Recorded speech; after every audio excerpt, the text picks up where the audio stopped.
So everyone, welcome to the first episode of Tack Insert. This is going to be, hopefully, fingers crossed everyone, a weekly show where certain members from Team Burn and also we're going to have special guests. Our first special guest this week is the one and only Barn in Effect. Do you want to say hello, Barn?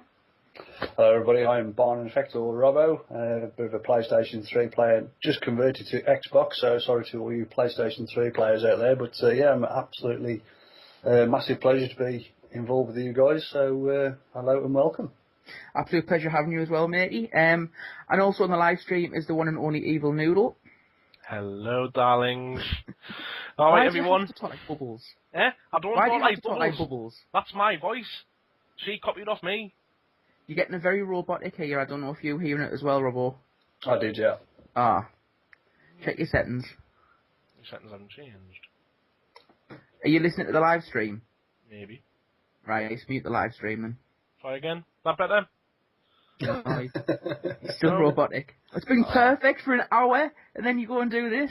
Hang As on. soon as you start recording, there we go, it's all right again now. All right now. Yeah, you're fine. Okay. Right. Hello, everyone. Evilnoodle here. Yeah. Right, so we have done podcasts before on the Team Burn. They were audio only. We've been really looking forward to doing a video live one. We only have a couple of rules. First one is no editing.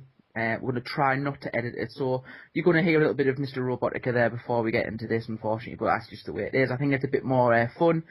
I've been chatting to a guy called One of Swords. You two heard of One of Swords before? Yeah. One of Swords he works for Activision. It's a little bit of an insider from Activision. I chat to him on Twitter quite a bit, and he was saying sort of you have to be natural when it comes to podcasts and things. And I was thinking there's no point being natural because I'm quite boring, really. I mean, Noodle knows me in real life. I'm very boring, aren't I, Noodle? Yeah. Yeah. Thanks, mate. Thank you. Shocking. And he also said it's going to be my best man at my wedding and all, would you? I know, shocking. There's also going to be a bit of a tightrope, which I quite like. So, anyone who hasn't heard of One of Swords, go over to oneofswords.com. It's ONEofswords.com, and on Twitter, etc., things like that. So go and check him out as well. Just a little bit of an intro. My name's Foxglove. Been gaming for quite a long time. 27 years old. I sort of picked up my first console probably when I was 7 or 8, the good old Nintendo NES. Was that your first console? Probably, yeah. I think. Lived. Well, my first kind of one that I actually played. I kind of just kicked and screamed till I got hold of the newest technology, then just didn't play it after that. But NES was Mario was just the best game ever. It was amazing. So that was kind of my first game. So I've been playing sort of neck end of 20 years, I guess. Currently playing on PlayStation 3, which is why our channel is called Team Burn PS3, and I'm really looking forward to it. So, Barn, want to give ourselves a little introduction from yourself? Well, I mean, you're going to make me feel pretty old now, but my first gaming experience was on the old Atari with bat and ball when I was a wee nipper. Pong. Yeah, take it to Pong, that's right, yeah. I did a bit of a shameless plug, did a history of gaming and who I am. 30 years through the Eye of a Gamer on my channel, and basically, yeah, that was the start of taking it around to people's houses and playing bat and ball with each other over in my mate's house, and that was fantastic. And I remember the SNES when it first came out. It was just a massive step forward. Super Mario, and as I said on that video as well, me and my brother kind of brought us closer together, playing games with each other. And we mentioned earlier when we were talking before we went live about going around people's houses, playing Tekken, Street Fighter. It just brings people together, and the social aspect of gaming is just immense. And I've been a very, very, very loyal PlayStation player since whenever it came out. 99, was it? No, 90, before then. Oh God, I can't even remember now. I think it was 96, 97 when it first came out. Yeah, sounds about right. And Final Fantasy VII was the game that got me totally hooked. Noodle's getting moist. Noodle is getting moist. I am the biggest Final Fantasy fan in the world ever.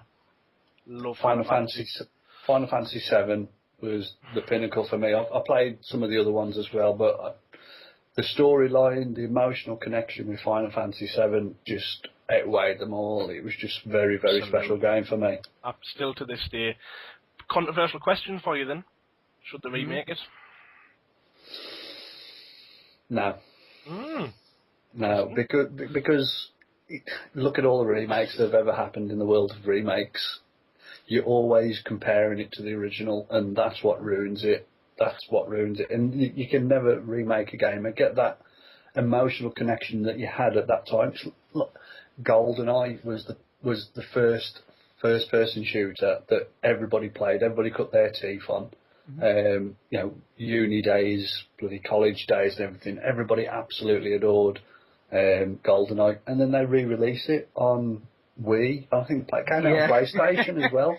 Yeah, it's on PlayStation, I've not played it, and I don't really want to, because I don't want to ruin those memories I had with going around mate's house with the 4 screens, screen split screen. Oh, right? Golden Gun version and stuff, Yeah, you couldn't camp on it because you knew exactly where they were. Yeah, man. And then putting all the proximity mines where people spawned and going onto the circle of death. Just amazing. It was brilliant. So, no, I'm not one for the remakes, I'm afraid. No, that's fair enough then. Actually brings us on something I wanted to mention as well, actually, with not Call of Duty, for God's sake, GoldenEye. That was kind of my first introduction to the social gaming. We'd all go on each other's houses, we all had N64s and stuff, but you plug the 4 controllers in, and that's how first-person shooters were meant to be played. There was nothing more satisfying than chucking a proximity mine into someone's back and watching them run about. So, yeah, man. It was the simplicity of the game. I mean, you choose your weapons, whether it be pistols, automatics, or, like I said, proximity mines or anything like that. No kill streaks or anything. You were just running around with a gun, just trying to shoot your mate. It was one shot, one kill if you wanted it to be. And it was just such a pleasure to play. It was just an amazing, amazing game. Amazing times as well. It was.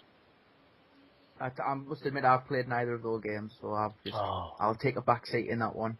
Well, I wish I had.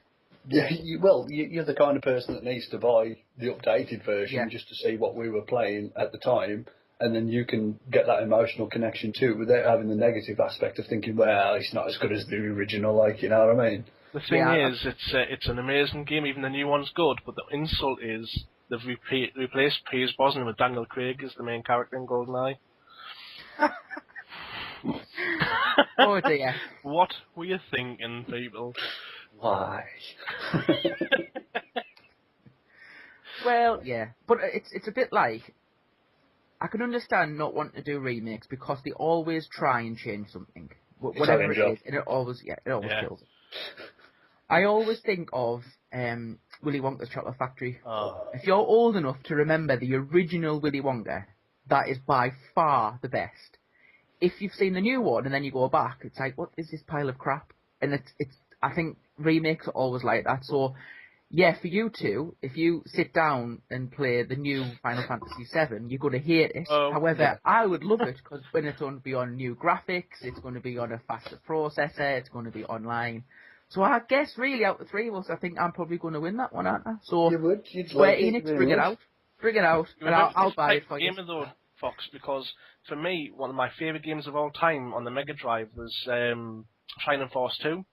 And the graphics on it are like, it's your 2D sprites on like a top-down kind of playing field, and the graphics are appalling, but it's got one of the deepest storylines and user interface and gameplay that you'll ever experience on any console, even by today's standards. It's all very much like in-your-face graphics and over-the-top gameplay and stuff, where the beauty of it is in the simplicity of it. And it's someone like yourself who would never now be able to go back to that game and enjoy it for what a gem it really is. And so a lot of people will miss out on games like that, and it's such a shame. I think with the history of gaming, the way it's gone, it was very simple at the beginning because there's nothing really to work with apart from, right, we need to get this sprite from here to there to either kill it or move it or do something with it. Mm-hmm. As things started to progress and they got better at developing the games and the graphics, they couldn't rely on doing just the simple things. They had to bring in an emotional content into it and then start really thinking about the kind of games they wanted to release, and more importantly, the market that we're going for. And they had to realise that these kids were playing the game not because it was the best graphics, because they weren't, but because the storyline, emotional content of. I mean, how many times have you played a game? It's like 12:30 at night. You're thinking, just one more. Just get, I've got to do this. I've got to get to this point, or I've got to finish this quest, or something like that. And that is the secret of gaming: is that emotional content to it. That's what I think, anyway. Yeah, it depends what you want out of a game. My favourite game is probably the Call of Duty series because you can just literally pick it up, play for 10 minutes, put it back down again. But then there's other games that I quite like. Here's the boss. Who, boss? You want a map? Yeah, after I finish this show. I was shouting for ages. Alright. You're on the internet, say hello. Oh, hello, sorry. Hello, Emma. Oh, no, she does. Look at her back in there. Oh. Look, backing out the room casually. Got a nice shade of crimson there, Emma. Bye. Bless her. Oh. I know. So what I was saying, Metal Gear Solid 4. Metal Gear Solid, I played that on the first PlayStation. Yeah. Really, really, really good game. Loved it. Missed out 2, missed out 3, and then I played 4, and it's more like a cinematic experience now. It's not as a game. Heavy Rain, people are saying that's much more like a cinematic experience. So yeah, I think they are now starting to come back to different kind of things, because I think a lot of the stuff has now been done, but I think we're at sort of the limits of what hardware and software can do, so they're actually now having to think about more things rather than just going, let's repackage an old kind of style with new characters, etc., and let's just see if anyone buys it. So, well, just to look at how the games, like I said, have developed, where it used to be a case of the games used to copy the movies. So old games like Platoon on the PC, whereas now the developers are making games that are that good that the movies have started to copy them, like Lara Croft, Tomb Raider. Absolutely right. Doom, but I don't think we should go there, really. I like Doom, actually. If you take it at face value, it's not a bad film. If they did, the last bit of Doom where you see it from his point of view. The FPS. If they did that throughout the film and relate to actually how you played the game, I think it would have been quite good. I like Doom. If you saw from the camera view of on the gun or something like that, I think it would have actually been quite cool. But no. Anyway, so Resident Evil as well was another one, wasn't it? They did really well. They've gone on massive, haven't they? But they're on now 4 or 5. Silent Hill, good film. But that's what I think Heavy Rain has brought to the game, to the table now, is that the games are becoming more interactive, as if it was a movie. Because if you could interact with a movie, those two kinds of entertainment are coming together, and that's the new direction. I think that's the way it'll go. Mm-hmm. It's definitely getting a bit more immersive. I mean, look at Kinect and PlayStation Move, where you are now becoming part of the game. It's only going to be a matter of time, couple of years maybe, is when it's going to be a completely different experience to what we have now. Augmented reality, it's the future. Mm-hmm. Yeah, maybe. Anyway, so kind of the one topic that I know all three of us share is, of course, Call of Duty. So, I know you play on Xbox a little bit, Barn, but we haven't had the gracious of all of the maps yet. We have had, was it Liberation and Piazza, and that's all I've played as well, because I'm the elite member on PlayStation. Ah, right, okay. I've not done anything like that on the Xbox. So what do you think of those two maps that have just come out? They look nice. Yeah, I think they look really nice. They look pretty. But I think that's probably the only thing going for them. Yeah, Liberation, I think, is better than Piazza. Only because it's a bit more open. There's too many places to get. You turn a corner and there'll be 3 blokes in front of you and you're dead. Like with Liberation, you've got a bit more time to move around the map. Piazza is, although it's nice, you can just get killed far too easily with people just camping around corners. That's true. I've kind of found the opposite, really, though, because I go on Liberation, I'm getting sniped within 10 seconds, where Piazza's your typical submachine gun map. So I think you've got equal. I mean, you can get some unfair deaths on because there's lots of campy little corners and stuff. But I find that for me, I'm not alive long enough in Liberation to enjoy it. Yeah, but that's just the same with all maps, though, isn't it? You know what I mean? I know, but when you've got a map so open, hey, hang on a minute. Insult, wasn't it? Yeah, with Liberation, I think there's just too much. Yeah, I'm a sniper, you're dead. Yeah, I can see your point, Van. I really can. I do love both maps. I love the way both maps look. If you actually look at the vistas and stuff on Piazza, I think they look really nice. The fact that you're on the shore and you can see the boat and stuff. I think that's really, really good how they've done that. However, I've got an answer to people camping in corners, and that's called the striker. I don't have an answer to people who are camping miles away with a sniper rifle. Yeah. That's what gets me. So I haven't played on the new maps very much because me and Gaz and a few other people from Team Burn got them on the night they came out, and we played both maps a few times, and after that we were always voting for Piazza because we just could not play on Liberation. We just couldn't do it. So it might just be us, the fact that we've hardly played on it. It may change our mind, but I don't know. But I am really looking forward to the new ones. Overwatch looks really good.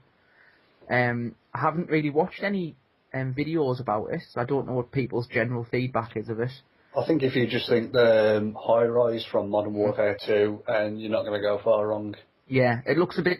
I know it looks a bit tricky. I think it's over two stories or something, and there's glass walkways and all sorts. Mm-hmm. And what's the new one coming out? Black Box, which is the.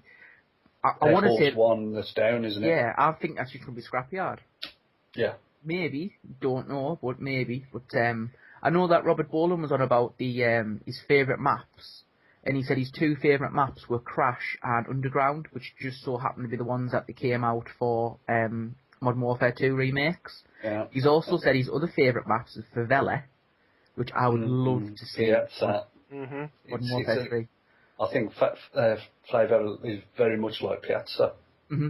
Apart from you can't go on the roofs. Mm-hmm. Yeah. Actually, yeah, now you think about it, it is really kind of a similar map, isn't it? Yeah. Mm.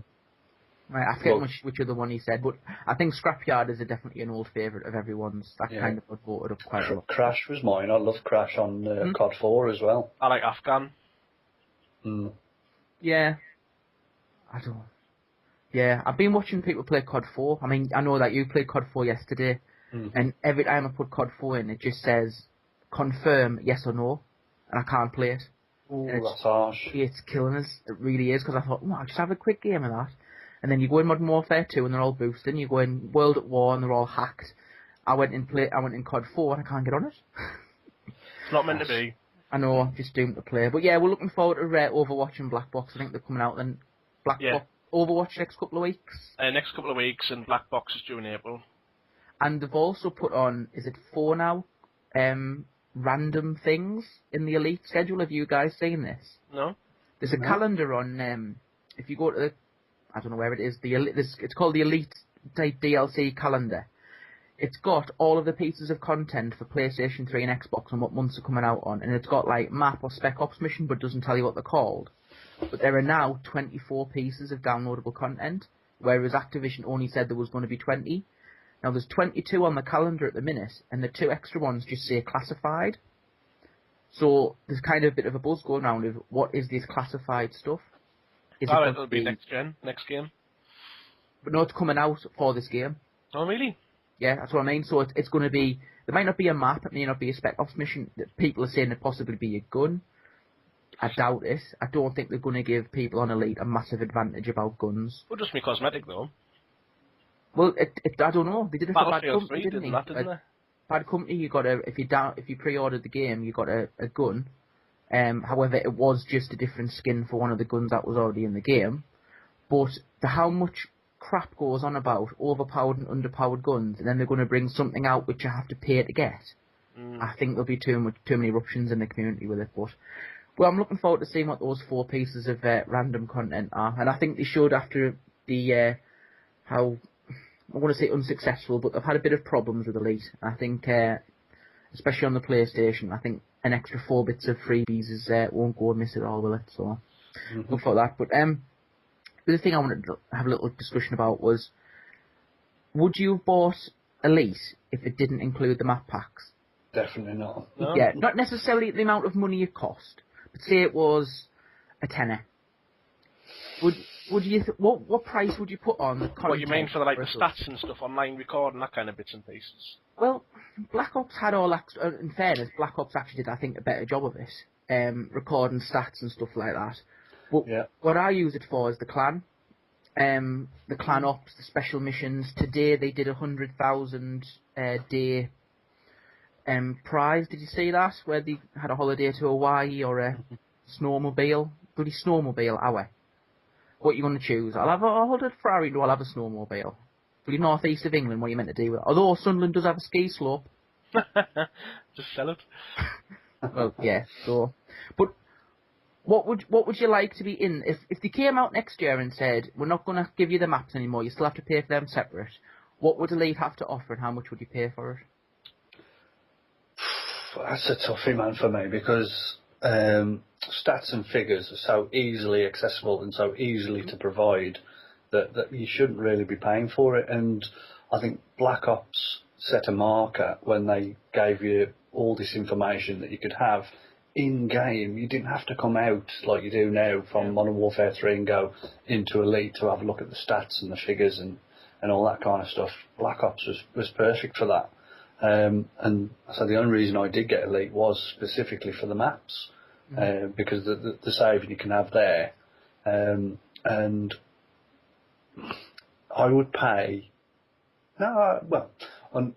if it was a separate charge for that information, then no matter how much it was, even if it was £1, I wouldn't pay for it. Yeah, fair enough. What about you, Noodle? No, same again. I like the clan stuff, but I don't think it's worth £1 of my money. Yeah, as I say, I do like the clan stuff. I like the fact that it brings people together. Also, you don't have to add them to your friends list. I don't know if you've worked this out or not. If someone's in your clan on Elite, you don't have to add them in your friends list, and you can still see when they're online and what games they're playing, etc. Because I know PlayStation's limited, I think, to 100 friends. So if you like a sort of if you've got a big clan, I know Yoush, for instance, where Barna's in, they've got a big clan there. You can see all of the different clan members without actually having them as a friend on your PlayStation, which I think is quite cool. But yeah, I agree that the stats and things like that, one, I don't really care about them, to be perfectly honest. Apart from the fact that I'm winning my clan for KD. Not KD, win-loss, yay. But I'm not bothered about stuff. I want to be there for fun. Last night I went knife and only, and I think I went 4 for 30. And I had the most fun I did all night. And then you look at that stat, you think, oh my god, Fox, what have you done? But I really enjoyed the game. So to me, stats I don't really care about. Everyone bought it because of the maps. Yeah, for sure. That's the reason. But one thing I want to talk about on that actually is, so before Elite even existed, we all know that Xbox had, the agreement with Activision that they get the maps a month early. Mm-hmm. And then this brand new service comes out where everyone who signs up to has to pay. You would expect to get the maps at the same time as Xbox 360 Elite because it's the same service, the same subscription, just a different console. And as long as the Xbox non-Elite subscribers still get their maps before PlayStation, I don't see the issue. But we're still in the same situation now where PlayStation, who are paying the exact same money as Xbox, have to wait for the DLC. Yeah. Thoughts? Shocker. There's no beating around the bush. No, sugarcoating it. It is an absolute shocker. And PC players are even worse than us, aren't they? Yeah. Well, I think DLC 3 and 4, they're getting them now at the same time as PS3. So we're getting shafted all ends up, didn't we? You see, again, I know Noodle knows me from real life. I am very into sort of business and that kind of thing and making money, whatever. To me, it's a very, very smart business decision. One, definitely by Microsoft, and I also think by Activision. They've said to everyone, look, we'll support the Xbox more. You're going to get the maps quicker. You're going to get them before anyone else. And I'm sure they got a hell of a lot of money for doing it, which is probably what you need just before a game comes out. Mm-hmm. I think it was it 3 years ago or 2-year deal? I think it's due to end this year, this deal, whatever they've got. But I think it was probably one of the best things Activision have done in terms of getting their money. I think for us, we're all PlayStation 3 players, it kills us not to be able to get the maps early. But if you're on Xbox, and you remember Xbox already pay for their service as well, so they've paid $60 is or 60 quid up front for the year.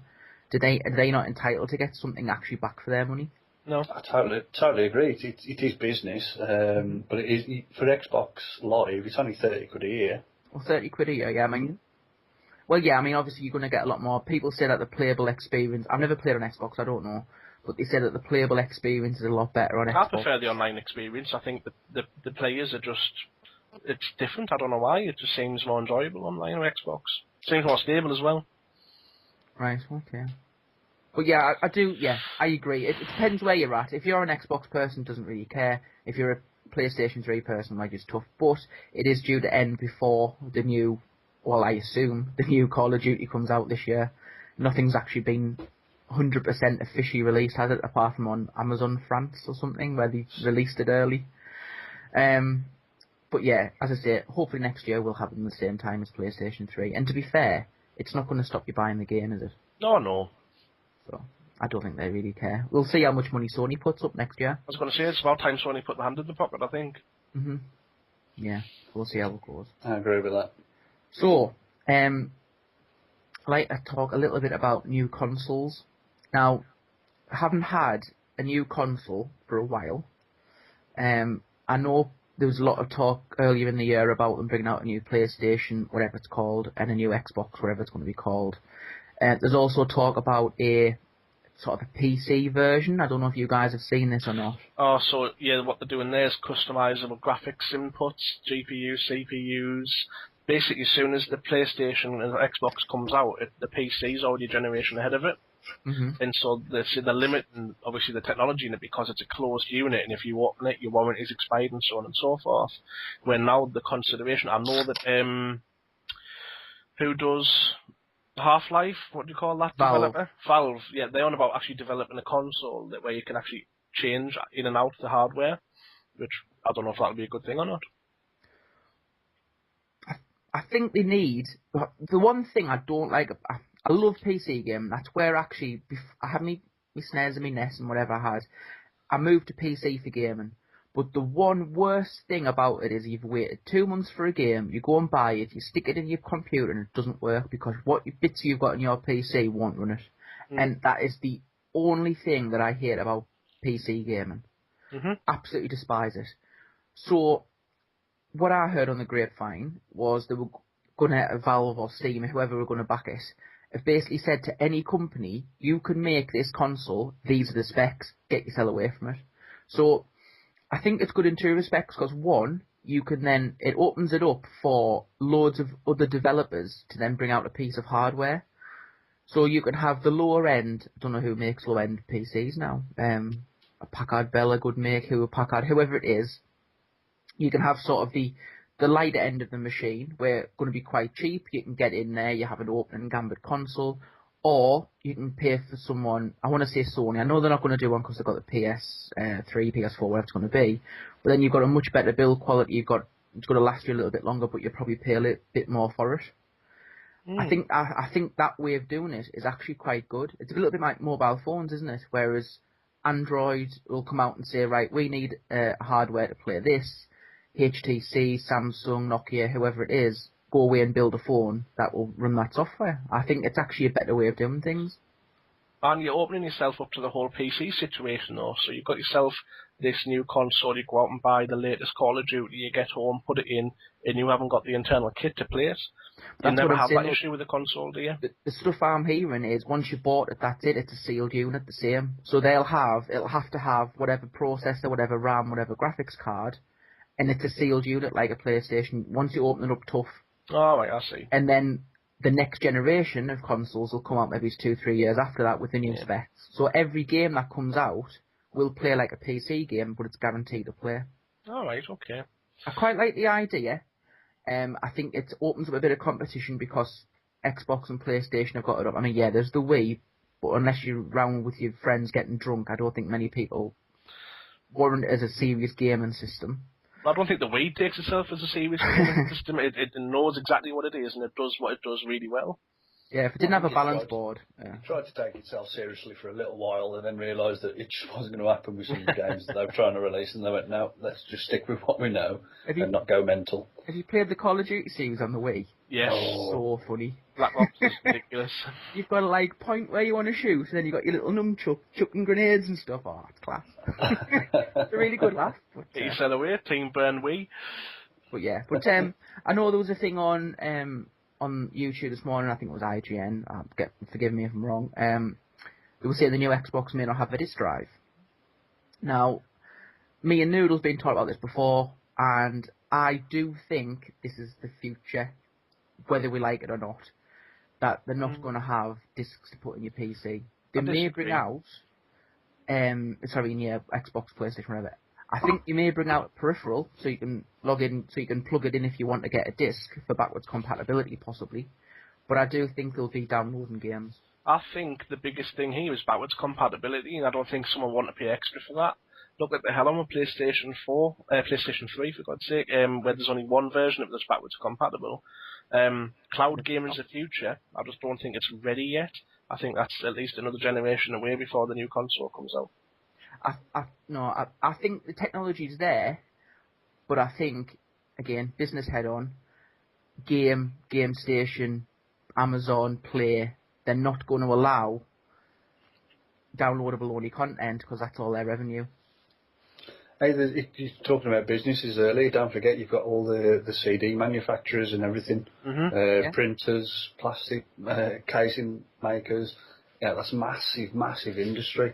And to just take that totally away, you've only got to look at HMV and the way they're struggling now because of the downloads for music alone is starting to affect that kind of business. And it will happen. I think you're right. It will be totally downloadable in the future, and companies are going to suffer because of it. Yeah, but look at some of the latest news. I'm starting to see history repeat itself a little bit with the old PS3, Xbox 360. If you remember, I think PlayStation 3's been out 6 year, Xbox 7 years, sorry. Because I know the Xbox came out a year before the PlayStation 3. Mm-hmm. Now it's looking that way again. There was a report from Kaz Hirai, who's just took over as PlayStation CEO, and he's just not ready to release the PlayStation 4 yet. He's just released the Vita. He's got a lot on his hands, and they're basically saying that they still think PlayStation 3's got a lot to give, where Xbox 720, there's rumours we're going to see that at this year's E3. I'm just thinking that we're actually going to see Xbox 720 potentially a year before PS4 again, and Sony just haven't learned from the mistakes. They've got to keep pushing themselves, haven't they? Yeah. You stand still, basically, you're going backwards. Mm-hmm. Lovely cliche there, thank you very much. But that's what they say, and that's what will happen. Is if they think that the PS3, and it might be a case that, yes, the PS3 could be better than this Xbox 720, or just as good, but in a marketplace where consumers are saying, what's new, what's the next big thing, and the Xbox 720 comes out, everybody's going to be going, yeah, let's all get that. Mm-hmm. And if the PS3 just stays as it is, it's not going to get any more sales. And then when the PS4 comes out, it's going to be too late because everybody's on Xbox 720. You've got to be pushing each other all the way. Well, here's a question for you both. So we know that Call of Duty comes out every 12 months on November. So let's say, not this year, but next year, Xbox 720 is out, PS4 isn't. You've got the choice between a PS3 version of the new COD or the Xbox 720 version of the new COD. I just about understood what he said there. Yeah, you've gone robotica again. But yeah, I totally agree with what he said there, yeah, absolutely. Yeah, I don't think it's going to happen this year, but what if they said, yep, Call of Duty is coming out in November, as it always does, and it's only available on the next generation, and the next generation's £500? Would you go out and buy another PlayStation or Xbox or whatever they're called just to get the new version of COD? It may not happen this year, but it's a possibility next year, because let's face it, they want the best launch title they can get, and I don't think they're going to get a better one. For people in the community who do YouTube, who do whatever, I think it's a no-brainer. Yes, of course they're going to do it because it's their livelihood kind of thing. For serious gamers, yeah, they probably will do it. However, for the 12-year-old, it's not going to happen, is it? It's going to be Christmas or it's going to be whatever, and it's not going to be a month after it comes out either. It's probably going to be the next year. Well, I was exactly the same with the PlayStation 2 and 3. I didn't get it straight away. I wanted to have a look what the hype was. Was there a game I wanted to play that was specifically on the PlayStation 2 or PlayStation 3? But I thought, yeah, I want to play that, so I will get it.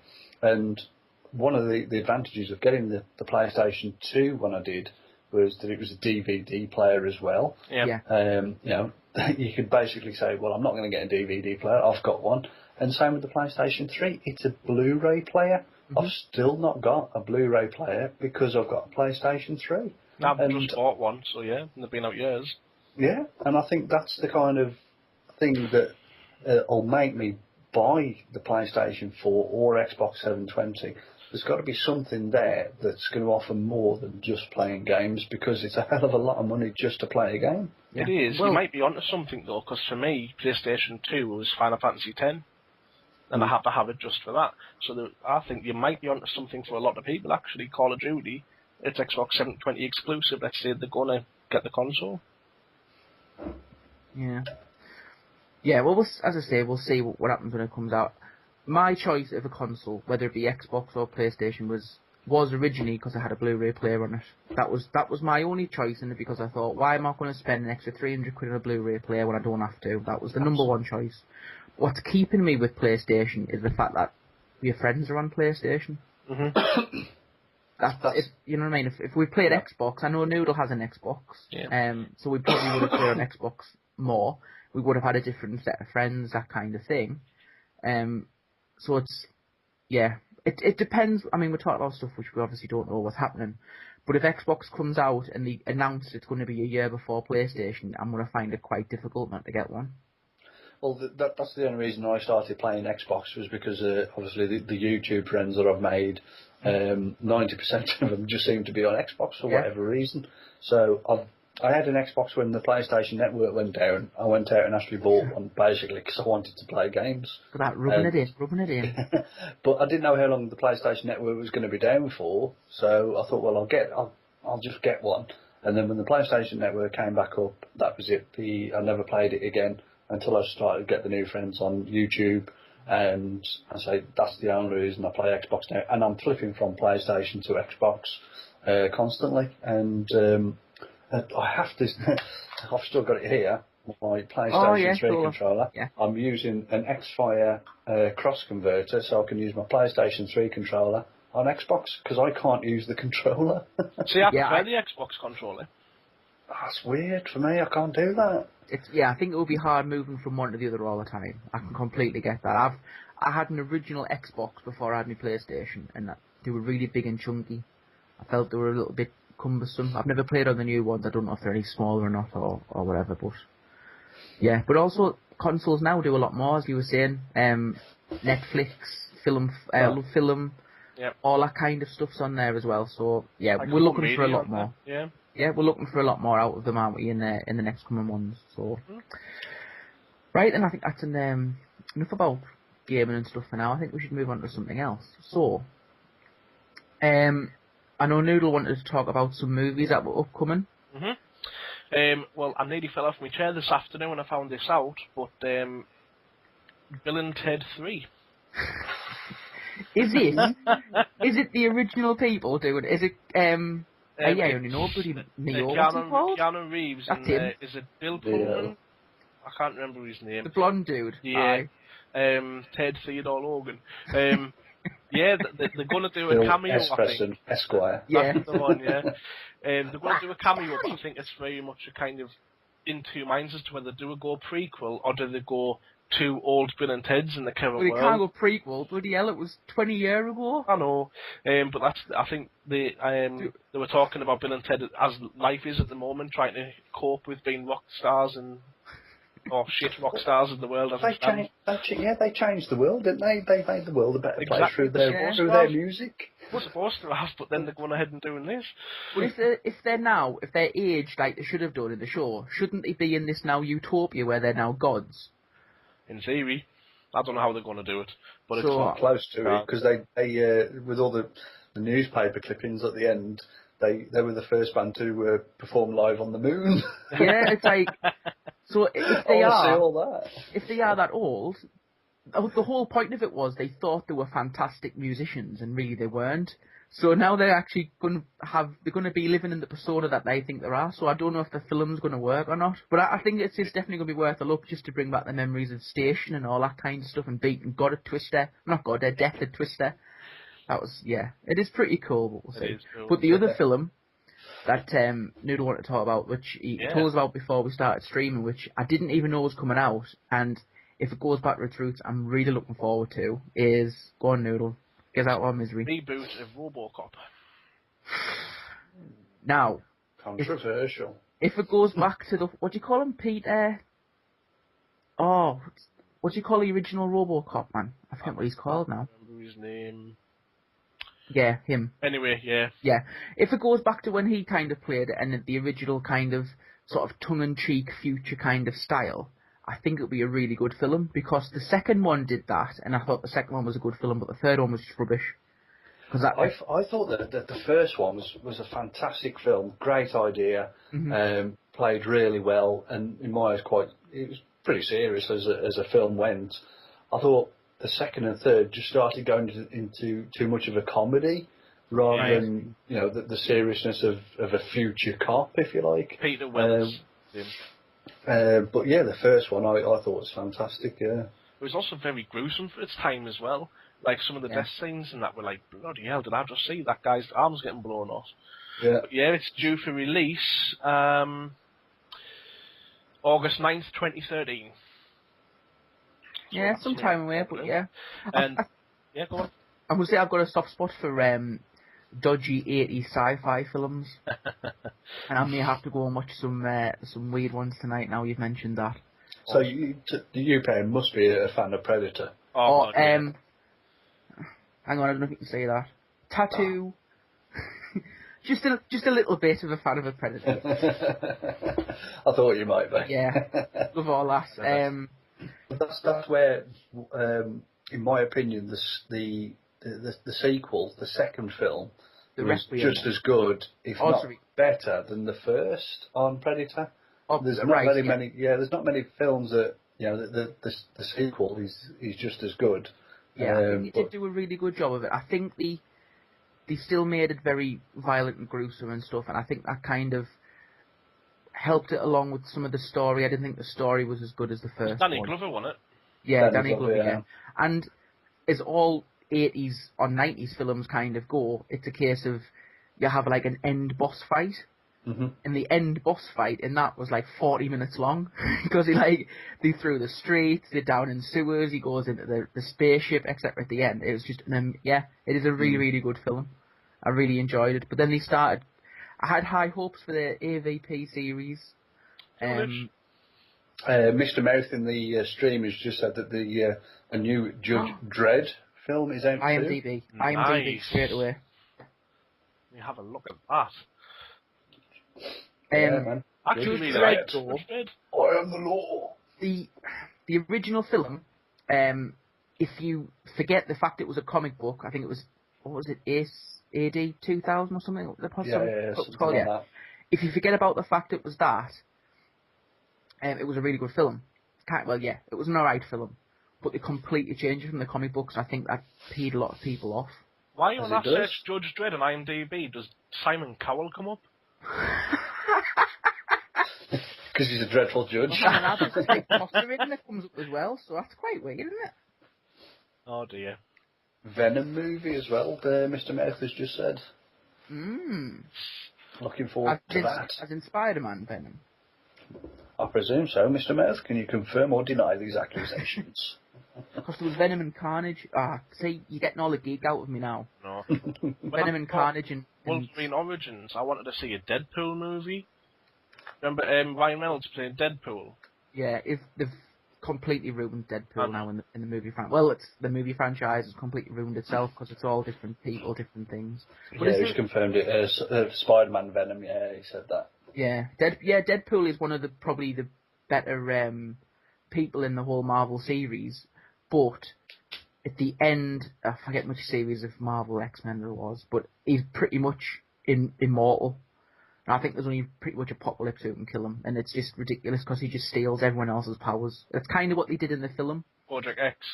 Yeah, because he was called X, whatever it was, 22 or 23 or something. They made him pretty much invulnerable. He could teleport, he had like Wolverine's healing powers, he had stupid eye things from Cyclops, etc. They just made him far too powerful, and it really upsets us when they do that. Turned him into a god. Yeah, it's just because, both New Avengers film, Have you seen the trailer for the new Avengers film? Yeah. I haven't, no. Oh, yes. There's just one bit. It's got Iron Man in it, and it's got Hulk and a few other people. There's a bit where Iron Man gets his arse handed to him as he's flying through the air, and Hulk just flies through the air, grabs hold of him, and then like sort of scrapes down the side of a skyscraper onto the ground, and it just looks amazing. I can't wait for that film. Only thing that's irritated me is I'm going to miss Edward Norton. I thought he was a brilliant Hulk. Yeah, he was good. I just don't think they have too many big characters in it now. I mean, they've got Robert Downey Jr. They've got the new Captain America. Chris Hemsworth for the Thor. What do you call him? Him who plays... Nick Fury. Yeah, him. Samuel L. Jackson. That's it, mate. So they've got loads of big characters in that already, so... One of my favourite facts about the Hulk was I asked in some questions how high could the Hulk actually jump, and they said they didn't know because the angrier he gets, the stronger he gets. Yeah. And there was no way of measuring how angry he could possibly get. He was that angry one day he jumped to the moon. The more upset, his power is rage. So the more you beat him up, the more angry he gets, the harder he gets. Yeah. So in that theory, can you ever beat him? You just start. So the only thing to do really to defeat the Hulk was to stroke his hair and stuff. Give him flowers. Yeah. Whisper sweet nothings into him. Oh, Hulk, you look so green in tonight's moonlight. Stick your finger up his bum. No way. Get Emma back in here. Anyway. Mr. Mouse says sing him a song. Yeah, sing him a lullaby, send him to sleep. Yeah, pretty cool. The last film I want to talk about is the Cabin in the Woods. For anyone who's seen a trailer for that, you initially watch it and it looks like your typical cliche, like the Evil Dead and bits and pieces, where a couple of teenagers go to a cabin in the woods on spring break, and then it changes and it's nothing like anything you've seen before, and it's got some of the best reviews I've seen in quite a long time. Critics these days are quite harsh, where they're all absolutely loving it, so I don't want to go too much, and try not to watch a trailer for it if you can help it. Just go and see it at the pictures, and because the trailers have got quite a few spoilers in them, just go and watch it. It looks tremendous. Yeah, I'll have a little look at that. I haven't been excited for a movie for a while, actually. No. Last film I was excited for was Inception. Oh, yeah. Mm-hmm. Only because of the visual aspects of what can be done with cinema these days, and a great idea, really well directed and produced, and I think that's what it's got to be these days. It's got to be an exceptional story, really well told. And is it John Carter? Yeah, that's really good. That looks good, and it's a story apparently from 1910, I think it was written. Yeah, it was the thing on. I know we're quite big on Twitter at the minute, but there's a feed called OMG Facts, and their fact today was it's the first movie he's going to have, even though the character was written 100 years ago from Disney. So it does look really good, but I don't know if it's meant to be like a Stone Agey kind of thing, or whether it's meant to be like a technology kind of thing. It's goes on an alien planet. He goes to Mars, doesn't he? But I don't know if he is meant to be like, I don't know, Neanderthal man or whatever, and he just turned out to be hard as nails or what. But as I say, we'll have a little look when we go. They want me for the sequel, like. Oh, really? That one of them big behemoth things that come out the ground and starts hitting people about now. Oh, yeah. Cracker in the Stream said Project X was a great film as well. Oh, is that about that party, like where the mum and dad goes on holiday and they just all get pissed? I've not seen that, so Cracker will probably give us a bit more information about that. Yeah, but he said it was amazing. Yeah, so there we go. Check that out. Yeah, to be honest, I only go to the pictures to see films that either in 3D, so Avatar must be at the pictures to see that. Inception I saw because I thought that was going to be really good graphics and stuff. Or really scary films where, you know, you get the atmosphere, you get the dark, you get everyone jumping and shouting at the same time kind of thing. They're the only real kind of movies I go and see at the pictures. Well, I'm going to go see The Raven tomorrow, that new John Cusack about the last days of Edgar Allan Poe. Yeah, I like Edgar Allan Poe. I think it's really good, really cool. So, have you got the IMAX up by you as well? Yeah, in the Metro Centre. One, yeah.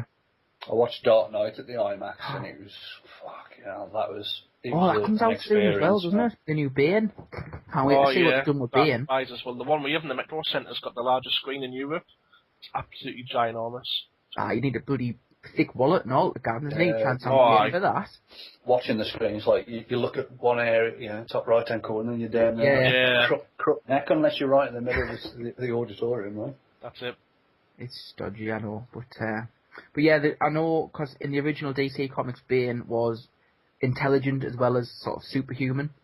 And it looks as if they've gone back the roots for that, so he's actually, he's a general, I think, in the army or something like that. There was hell up in the bloody, what film was it? Was it Batman and Robin or something the first time we saw him? With Uma Thurman. And it's being smashed. Oh my god, there was hell on. Nerd rage all over the internet.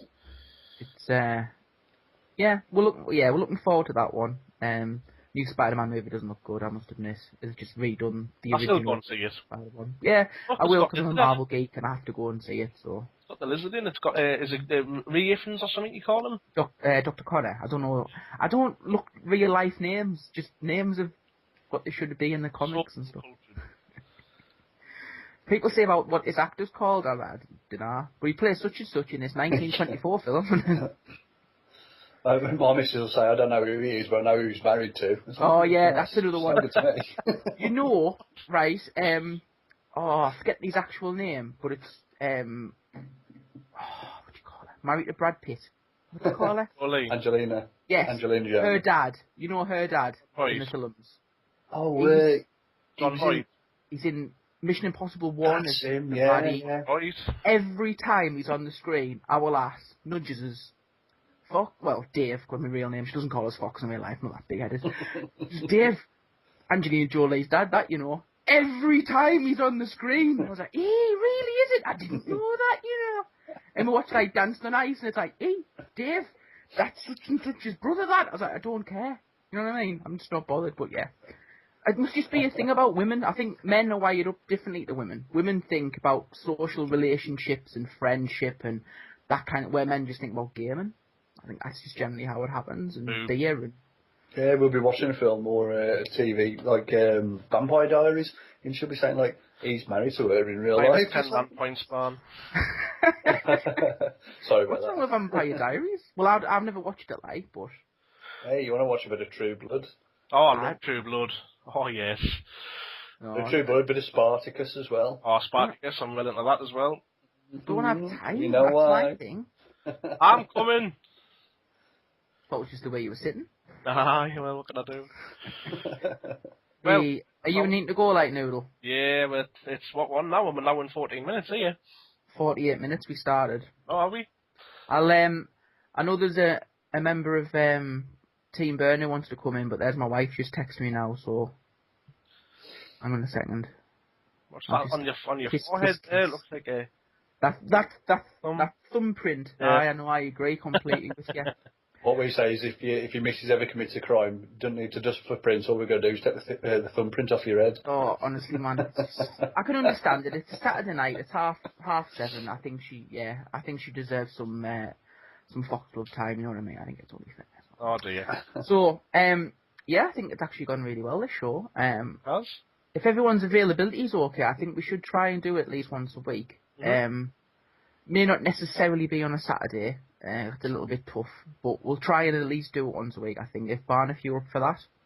Yeah, any time that I can actually get on, mate, that's not a problem at all. Just hit me up on Twitter or something, and we'll certainly try and arrange something. Mm-hmm. I can't usually keep to one schedule. I do so many things. I know. But yeah, if I'm available, yeah, definitely. It's the same with us as well. I know that you're live streaming it on your channel, on Twitch TV, Justin TV, whatever they call it nowadays. That's it. We can't for technical reasons, but what I'm going to do is I'm going to edit it all together and put it on YouTube, and I'm also going to put all the audio in a podcast form. So what I'll do is, with your permission, I'll give you all the links and stuff, and you can tweet them out if your followers want to download the audio as well. No problem. We do have a teambird.co.uk website. There's nothing there at the minute. It is literally just a holding page, but we're going to upload them to there, and that's where the link will be. Oh, sorry if the audio is breaking up. Can you guys hear me okay? Yeah. Alright, okay. Sorry, Cracker. I'll give you all the links. That's breaking up. That's an XSplit's audio problem, that is. Oh, right, okay. Not Barn, but the other guys. Oh, that must be you guys. Oh, well, anyway. So, for those of you in the live stream, thank you very much for joining us. As I say, Whoa. What's that all about? Really enjoyed it. We are going to talk about some new stuff. If you do want to talk about some things, please will you add us to Twitter if you can. It's at Foxglove 666 and at Evilnoodle, all one word. And for the people who are listening to us, it's at Barn in Effect, all one word as well. So please add us to Twitter. Any comments, heartfelt desires. I know the majority of us are married or nearly married, so please no love letters. It just gets messy when the missus reads mine. It's like, who's this? I don't know. Can't control it. Sends a message on Twitter. So yeah, anything you want us to talk about next week, please give us a thing. And before we go, I know Noodle wants to give us a final thought of the week. So if you want to wrap up the podcast, mate, you're more than welcome to do so. At what point does CPR become necrophilia? Why did I let him have an open forum with the thought of the day? Are we talking about time? Are we talking about... I don't know. You're resuscitating someone. They pop the clogs, but you're enthusiastic. You want to save that life. I think it's when they pronounce them dead. Anything after that is probably gay. You can say then, yeah. It's pronounced dead at. Why are you still there? It depends how you're doing the CPR and if you're doing it right. You know what I mean? Well, it's There's just some like dodgy 1, doctors out 2, there. 3. There is a lot of bit involved. You know what I mean? And there's a lot of involved as well. You know, you could slip it in. All I'm saying. You definitely get arrested for that though. No slipping it in during CPR, people. Yeah.